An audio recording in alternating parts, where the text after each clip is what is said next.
कथेचं नाव आहे second hand sari. लेखिका अक्षता कुर्डे. मानसी आपल्या आईला दाराबाहेर उभी राहून जोरजोरात आवाज देत होती. आई, आई, लवकर ये आई.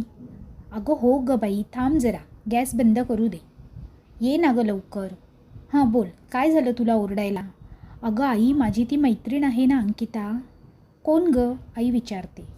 अगं असं काय करतेस? तिची आई नाही का तुझ्यासोबत नेहमी यायच्या मार्केटला? अरे हां, ती पाठीमागे राहणारी ना? हो. मग असं बोलायचं ना. बरं मग काय त्यांचं? आई विचारते. अगं आई, तुला काय सांगू, त्या काकूंनी इतकी भारी साडी घेतली आहे ना, मी तर पाहतच राहिले. ती साडी अंकिता आता आमच्या 10वीच्या निरोप समारंभाला नेसून येणार आहे. हो, तुझ्या आधीच मला ही गोष्ट कानावर पडली, आई म्हणाली. मग चल ना, आपण देखील घेऊ. मलासुद्धा हवी आहे गं तशीच साडी. आई चल ना, प्लीज प्लीज प्लीज. हे बघ मनू, तुला मी आधीच सांगते, मागच्या महिन्यातच तुला लेहंगा की काय तो घेतला होता. आता नाही. तुझ्यामुळे मी स्वतःला साडी घेऊ शकले नाही. आई, ही साडी तुझीच असणार आहे, फक्त मी एकच दिवस नेसणार ना. नाही, तसंही आता महिना अखेर आहे. इतकी भारी साडी नाही आता अफोर्ड करू शकत आपण, आई म्हणाली. महाग नाही आहे ती साडी, फक्त 200 रुपयात घेतली. काय? आई म्हणाली. हो, मला अंकिताने सांगितलं. एक साडीवाला आहे जो कधीतरीच फेरी मारतो, त्याच्याकडूनच घेतली आहे ती साडी. 5,000ची दिसणारी साडी, ते पण फक्त 200 रुपयात. अरे बापरे, थांब मी जाऊन ती साडी पाहून येते, आई म्हणाली. असं म्हणून आई चौकशी करून आल्या, पण आल्यानंतर गप्पच होती. मानसी सतत आईच्या पाठी भुनभुन करत होती. आईने दटावल्यावर शांत झाली. आईने जेवायला बोलावलं पण नाही आली ती. दुपारी जेवण न करता झोपी गेली. आईला खूप वाईट वाटलं.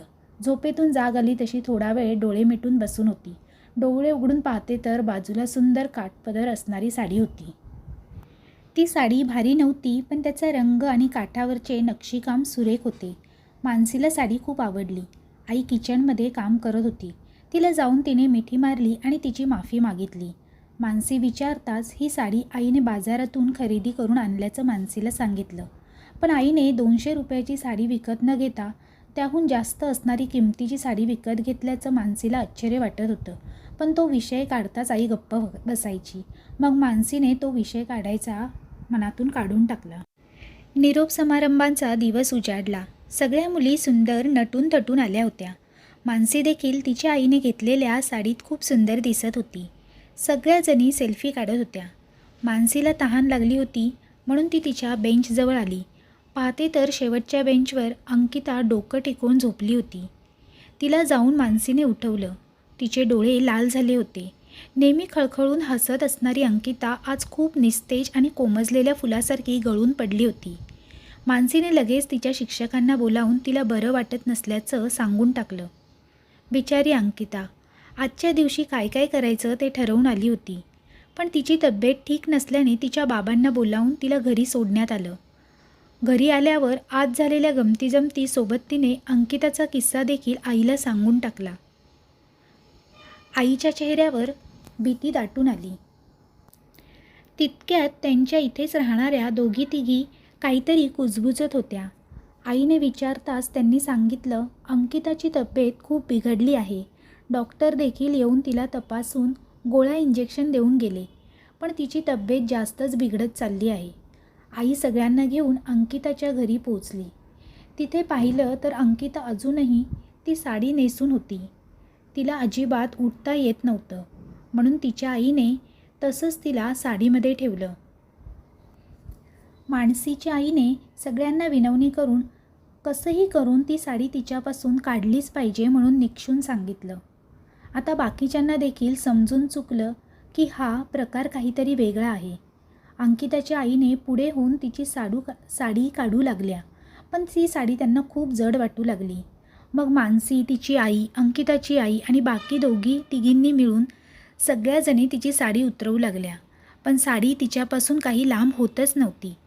मानसीच्या आईने तिला त्यांच्या बाजूला राहणाऱ्या आंटीकडून हॉली वॉटर आणायला सांगितलं. ते आणल्यानंतर त्यांनी तिच्यावर थोडं ते शिंपडलं. तशी साडी आपोआप खाली पडली आणि अंकिता चक्कर येऊन पडली. सगळे घाबरले, पण मानसीच्या आईने सांगितलं तसं पटापट साडी काढून त्यांनी ती बाजूला ठेवली. मग सगळ्यांनी तिला बेडवर झोपवून बाहेर निघून गेले. मानसीच्या आईने त्या साडीला सोसायटीच्या मागच्या बाजूला नेऊन जाळून टाकलं. मग वरती येऊन निवांत पडली. सगळ्यांना प्रश्न पडला होता की का, आणि मानसीच्या आईने का असं याबद्दल माहिती. सगळ्यांचे प्रश्न पाहून त्यांनी बोलायला म्हणजेच माहिती सांगायला सुरुवात केली. आम्ही लहान असताना आमच्या चाळीत आमच्या घरासमोर स्मिता काकू राहायच्या. काकूंना खूप हौस होती साड्यांची. भारीतल्या साड्या तर खूप आवडायच्या, पण घरची परिस्थिती बेताचीच असल्याने महागड्या साड्या खरेदी करू शकत नव्हत्या. एकदा असाच एक फेरीवाला चाळीत आला. त्याच्याकडे भरपूर सुंदर अशा साड्या होत्या. हजारांच्या साड्या केवळ 50-100 रुपयांच्या भावाने तो देत असल्याचं पाहून सगळ्याजणी त्या साड्यांवर तुटून पडल्या. त्यात सगळ्यात सुंदर साडी काकूंचीच होती. त्या खूपच आनंदात होत्या. आता योग्य मुहूर्त पाहून साडीची घडी मोडायची म्हणून त्यांनी ती कपाटात ठेवून दिली. पण त्या दिवसानंतर काकू अचानक वेगळ्या वाटू लागल्या. त्या सगळ्यांना सांगायच्या की रोज ती साडी मला मुझे पहनो, मुझे पहनो, मुझे पहनो असं म्हणत कपाटातून आवाज येतो. मुळात काकूंचा स्वभाव मिश्किल असल्याने आम्ही हसून त्या गोष्टीला दुर्लक्ष करायचो. त्या रात्री काकांची नाईट शिफ्ट होती. काकूला एकटं झोपण्याची सवय होती. त्या मध्यरात्री कपाट जोरजोरात हलू लागलं. काकूंनी भास समजून डोळे मिटून घेतले. आता पुन्हा आवाज येऊ लागला. कपाटाचं दार हळूहळू उघडायचं आणि बंद होत होतं. कितीतरी वेळ हाच खेळ चालू होता. मग काकू ते दार बंद करण्यासाठी बेडवरून उतरल्या. त्यांनी दार बंद केलं. मागे वळल्या तशा पुन्हा कर्कश आवाज करत ते दार उघडलं. काकूंनी हळूच वळून पाहिलं तशी ती साडी अचानकपणे खाली पडली. ती त्यांनी खाली वाकून उचलली तसं त्यांना कोणत्या तरी बाईच्या विव्हळण्याचा आवाज येत होता. मध्येच ती बाई मुसमुसायला लागली. काकू हळूच उठत ती साडी पुन्हा त्या जागी ठेवायला जाणार म्हणून उठल्या तर पाहिलं की एक पांढरी फटक बाई त्या कप्प्यात बसली होती. तिचं तोंड त्यांच्या खूप जवळ होतं आणि ती एकटक त्यांना पाहत बसली होती. काकूंच्या तोंडून आवाजच फुटत नव्हता. तिचं भयानक रूप पाहून त्या खाली पडल्या. तशी ती रांगत रांगत त्यांच्याजवळ येऊ लागली. अचानक जोरात किंचाळी ऐकल्याने सगळे बाहेर धावत आले. काकूंचा आवाज असल्याने आम्ही सगळे दार वाजवू लागलो, पण काकू काही दार उघडत नव्हत्या. मग सगळ्यांनी दार तोडायचा निर्णय घेऊन दार उघडलं.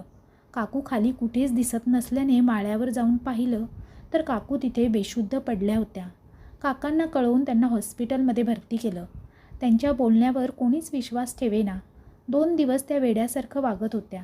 तिसऱ्या दिवशी पुन्हा तोच अनुभव आल्याने त्या काही दिवसांनी गतप्राण झाल्या. काही वर्षांनी काका ही घर विकून दुसरीकडे राहायला गेली. त्यावेळी सगळ्यांनी आणलेल्या साड्या जाळून फेकून टाकल्या.